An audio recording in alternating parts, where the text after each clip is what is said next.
جس نے اپنے صحابہ کی ایسی تربیت کی اللہ کہ جو جانوروں سے بھی پیار کرتے ہیں. حضور کی تربیت کیا. ایک نام ہے تاریخ میں جی حضور فاتح مصر جی حضرت سیدنا عمرو ابن عاص رضی اللہ تعالیٰ عنہ. جی حضور یہ عمرو ابن عاص کون ہے؟ سیاستداں صحابہ میں یہ ایک انفرادی شان رکھتے ہیں. جی حضور ان کی شان میں حضور نے کئی حدیثیں بیان فرمائیں. جی جی سیدنا عمرو ابن عاص.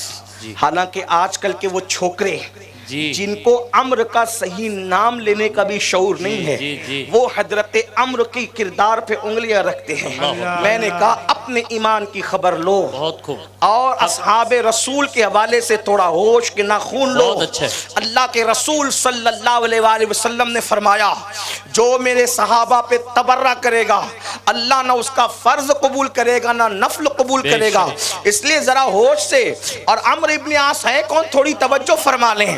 اللہ اکبر. مصر گئے ہیں اور اس کے بعد مصر فتح کرنے گئے ہیں. تو ظاہر سی بات ہے ممالک فتح کرنے جاتے تھے تو استقبال کے لیے پبلک تھوڑی ہوتی تھی جیسے جلسوں میں ہوتی ہے. وہاں تو خود خیمہ لگانا ہے, وہاں تو خود چولہا جلانا ہے, وہاں تو جنگلوں میں پڑے رہنا ہے. یہ صحابہ کی قربانیاں ہیں, اس کو بھولنا مت. اپنی نسلوں میں منتقل کرنا اگر دین کو تحفظ چاہتے ہو. اللہ اکبر. یہ عزت مآب سادات کرام جو اہل سنت کے سچے موقف پر موجود ہیں الحمدللہ میری بات کی تائید میں ہے اور تائید کرتے ہیں اور انشاءاللہ تائید ہوتی رہے گی. اس لیے کہ اہل سنت کا ہے بیڑا پار. اصحاب حضور نجم ہے اور ناو عطرت رسول اللہ کی. اللہ اکبر. عمرو ابن عاص خیمہ لگاتے ہیں, اون کا خیمہ. اس لیے کہ سیاستدان تھے, صحابی تھے, لیکن مزاج اونچا تھا. اوروں کے خیمے سے الگ خیمہ تھا اون کا خیمہ. حالانکہ لوگوں کے خیمے ٹاٹ کے ہوتے تھے, ٹٹر کے ہوتے تھے. حضرت عمرو ابن عاص فاتح مصر کا خیمہ اون کا تھا. اور اون کے خیمے کو لغت میں فسطاط کہتے ہیں. جی ٹھیک.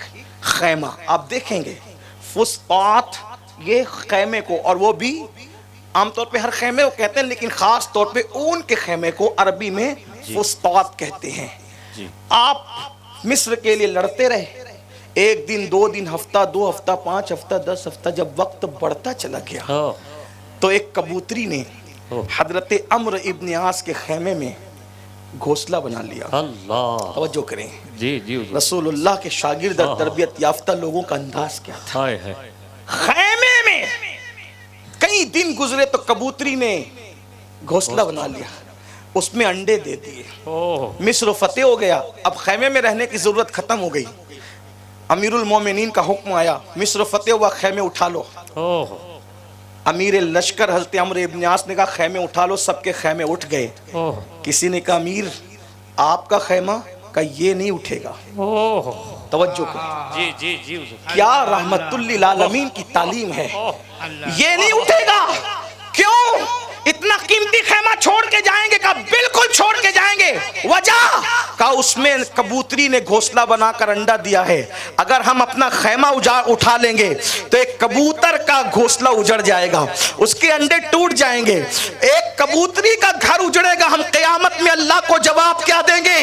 اس لیے یہ خیمے کی قیمت, عمرو ابن عاص کہتے ہیں یہ خیمے کی قیمت میں ادا کروں گا لیکن کبوتری کا گھونسلہ اجڑنے نہیں دوں گا. یہ عمرو ابن عاص کا اخلاص تھا. اللہ اکبر. جب آپ نے وہ کبوتری کے گھونسلے کے لیے خیمے کی قیمت ادا کی تو فاروق اعظم کو پتا چلا تو آپ نے فرمایا عمرو اب اس مقام پر پورا شہر بسایا جائے گا. نیل کے کنارے جو شہر بسا ہے اس شہر کو فسطاط کہتے ہیں, خیمے والا شہر.